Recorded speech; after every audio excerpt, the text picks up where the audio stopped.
السلام عليكم ورحمة الله وبركاته. أخواتي في الله، إخواني في الله، كي دايرين بخير؟ نتمنى تكونوا بخير وعلى خير وبصحة جيدة. اليوم غادي ندير معكم صابلي تيجي هشيش وتيدوب في الفم، تيجي رائع بمعنى الكلمة. بمناسبة العيد الأضحى إن شاء الله يوصل لكم لي على خير. غنبداو بالمقادير. عندنا 2 بيضات، بسم الله، 2 بيضات، كاس العنبه د سكر كلاص ولا 5 المعالق كبار ديال سكر كلاصي عفوا. عندنا كاس العنبه ديال الزيت، عندنا السكر منسم بالفانيلا وكل واحد يدير داكشي اللي بغا. عندي رشه ملح، عندي 250 غرام ديال الزبده، والطحين حسب الخليط. Bonjour à tous, donc aujourd'hui on va faire une vidéo, ça va être une vidéo avec où on va faire des sablés. Donc les ingrédients. Il y a 2 œufs, 5 cuillères à café de sucre glace, à soupe de sucre glace, 15 centilitres d'huile, un peu de sucre vanillé, du sel et 250 grammes de beurre mou. Et bien sûr la farine. غادي نبداو بسم الله بسم الله بسم الله اخواتي. Donc le beurre. غنديرو الزبده وغنبداو نديرو سكر كلاص. غادي نبدا بيدي اخوات، سمحوا لي. شتي الزبده راه من البارح خرجتها. Et on met le sucre glace. Sucre glace.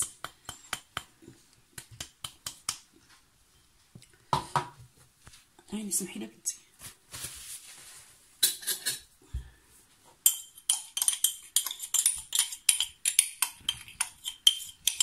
نهبطو كلشي.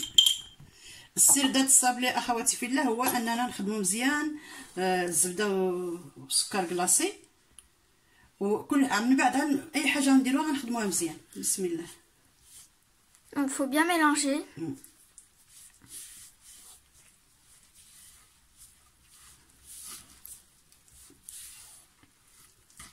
تكون الزبده لينه تخدم مزيان دغيا دغيا.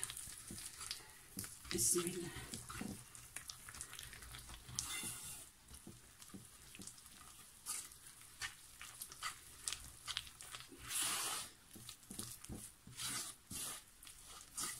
اخواتي في الله، ملي كتكون الزبده لينه كنحتاجوش مشكل معاها مع دابا الصهد، راه خاصها تخرجها البارح في الليل.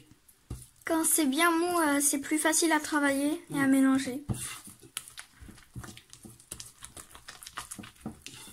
حتى نحصل على الكريمه عادي بحال الصابلي دائما، غير هذا كل مرحله نخدموها مزيان.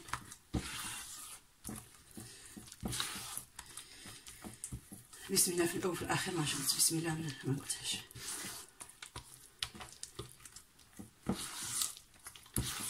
سبحانك لا اله الا انت كنت من الظالمين. انا تهزي شنو هذيك ندير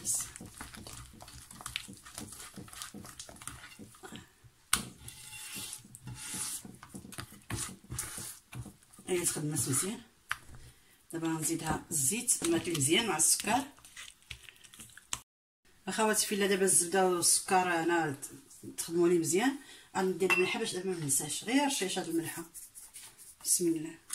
Donc là c'est bien mélangé et on va mettre un tout petit peu de sel. ونزيد الزيت. بسم الله. On rajoute l'huile. لا اله الا انت سبحانك اني كنت من الظالمين. غادي نخلط عاوتاني مزيان. Et on va continuer à bien mélanger. بالنسبه للاخوات اللي ما يبغاش على حساب اليديه الناس السميحه، ما يمكنليش نخدم بلا يديه. بالنسبه للاخوات اللي في البلدان العربيه، بالنسبه للمكونات درت بيضتان، 5 ملائق سكر ثقيل، شويه الملح، قليل جدا من الملح، 250 غراما من الزبدة وبيضة، والطحين حسب الخليط.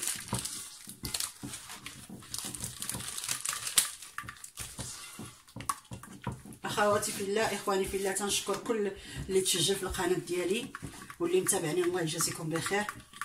والشكر الكبير للاخت هناء، الاخت ديالها متابعه حره، الله يجازيهم بخير.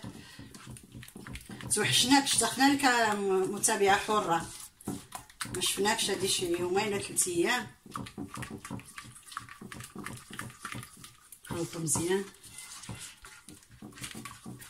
دابا انا خلطت مزيان الزيت حتى تعرفي بلي تخلط مزيان، بقات حتى قطره دايره، كلشي نسجم، الزبده والسكر والزيت نسجمو مزيان، عاد نزيد البيض.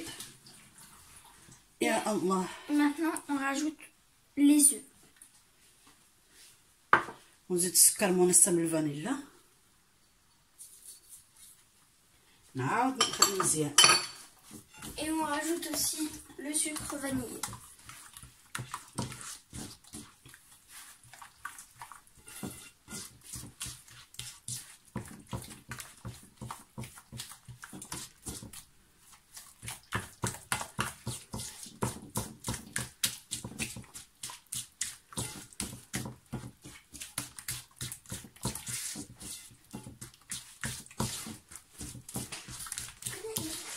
نخلط مزيان وبعد بصات نسازو مزيان عاوتاني العناصر.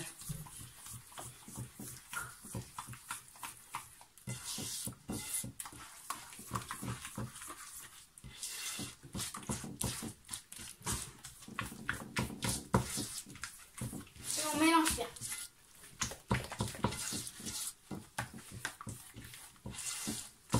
العناصر انسجمت مزيان جيدا. غادي نبقى نزيد طحين شويه بشويه. Et بسم الله. on va rajouter la farine petit à petit. يا رب استغفرك واتوب اليك. بسم الله. وكل شيء تيعرف بان الصابلي تنجمعوه بالاصابع.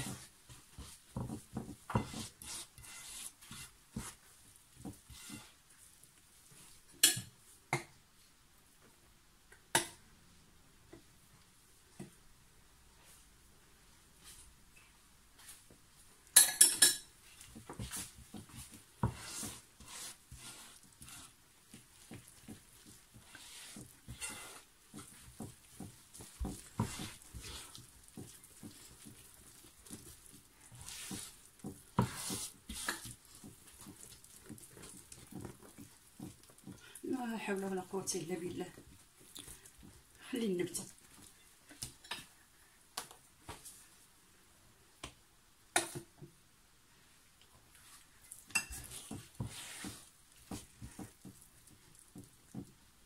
نزيد شوية عاوتاني.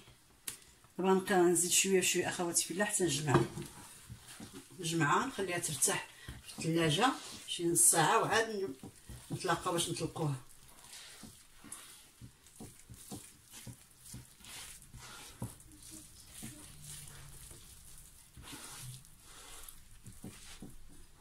بزاف الطحين ما شاء الله. المشكل ما عبرتش الطحين.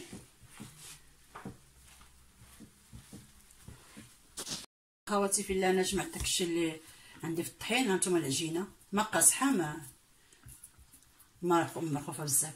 دابا غنديرها في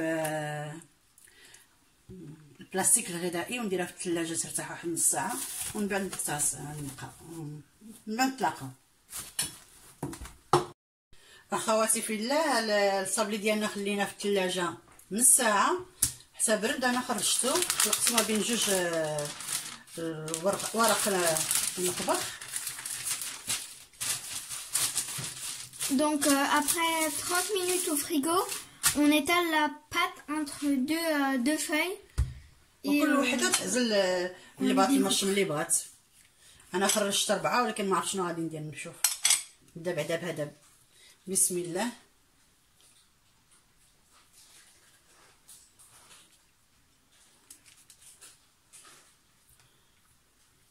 اخواتي في الله، انا رققته بزاف لان غادي نلصق وحده مع وحده.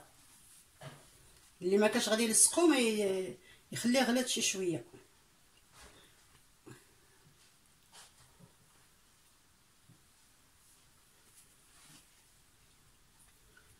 بسم الله بسم الله.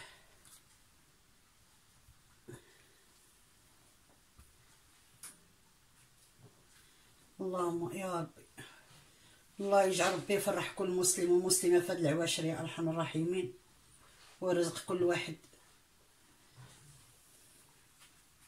باش يفرح وليداته ويفرح راسو يا ارحم الراحمين يا رب العالمين.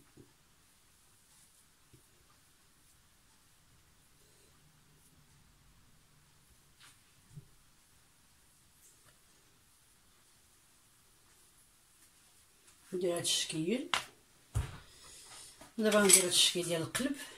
بسم الله.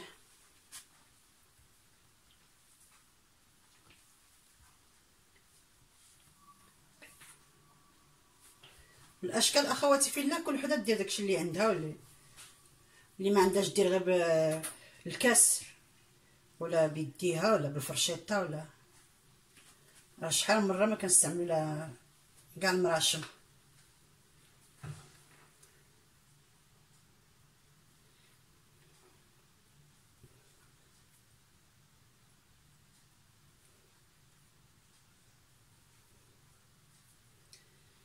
لا اله الا انت سبحانك اني كنت من الظالمين، استغفرك واتوب اليك يا رب.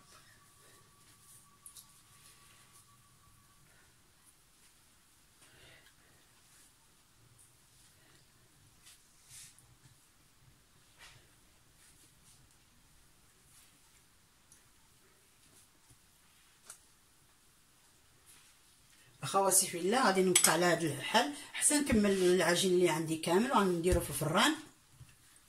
غادي عاده تنديرو على 180 حتى يدير من التحت، عاد نديرو يتحمر من الفوق.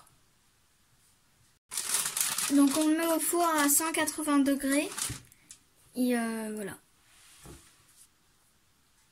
اخواتي في الله غنبقى على هذا الحال حتى نكمل العجينه ديالي كما قلت لكم، وغادي نرجع ان شاء الله في الشكل ديال التزيين.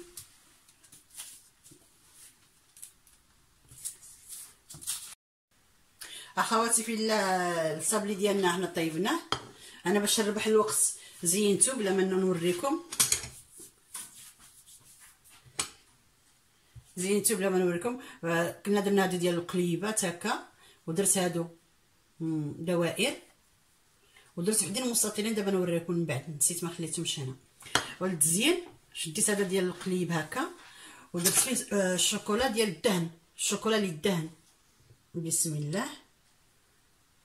درت لداخل الشوكولا ديال الدهن، وشديت عليه القليب الثاني هوب هكا سديتو، ومن بعد غمستو في الشكلاط الشوكولا.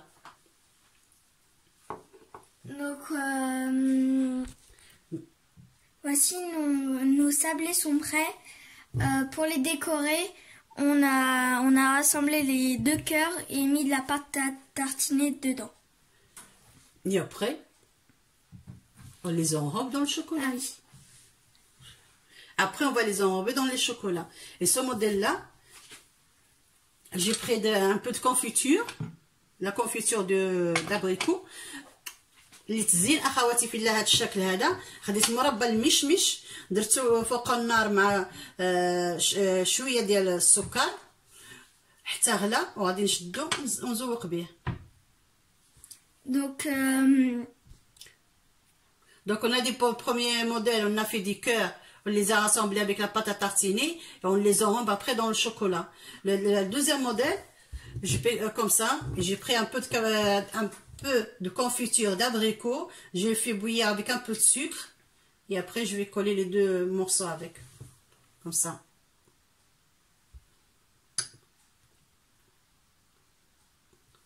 On va mettre un peu plus ici, ça se voit bien. Hein? On peut laisser comme ça, ou bien on peut mettre du sucre glace, tout, comme on veut. اخواتي في الله انا وريت لكم مزيان بسرعه باش ما نطولش عليكم الفيديو. انا نوريكم الشكل النهائي ديال الطبق ديالنا ديال الصابلي ديالنا. اخواتي في الله بالنسبه للامنيه على كل اخت وهي والافكارها اللي بغات تقدري دوزي ديري 3 4 الاشكال. هادو هما الاشكال اللي درت. هذا داك الشكل الاول لصقته بالشوكولاط ابيض ودوزته في الشوكولاط ابيض كذلك. هادو اللي بالقليبات اللي درناهم الشوكولاط اللي دهن عاود درناهم في الشوكولاط. وما هاد اللوريدات هادو.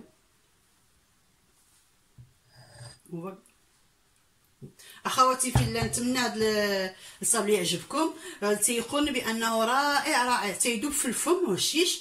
غير من طيبوه ما تهزوش، خليوه في البلاصه حتى يبرد، لان الا هزيتوه تيفرتس. وملي كديروه في الشوكولاط كذلك غير بشويه لانه تيتفرتس دغيا دغيا. اخواتي في الله نتمنى هذه الوصفه تعجبكم، ونقول لكم واش مبروكه علينا وعليكم على جميع المسلمين. والسلام عليكم ورحمة الله وبركاته. استودعكم الله الذي لا تضيع ودائعه.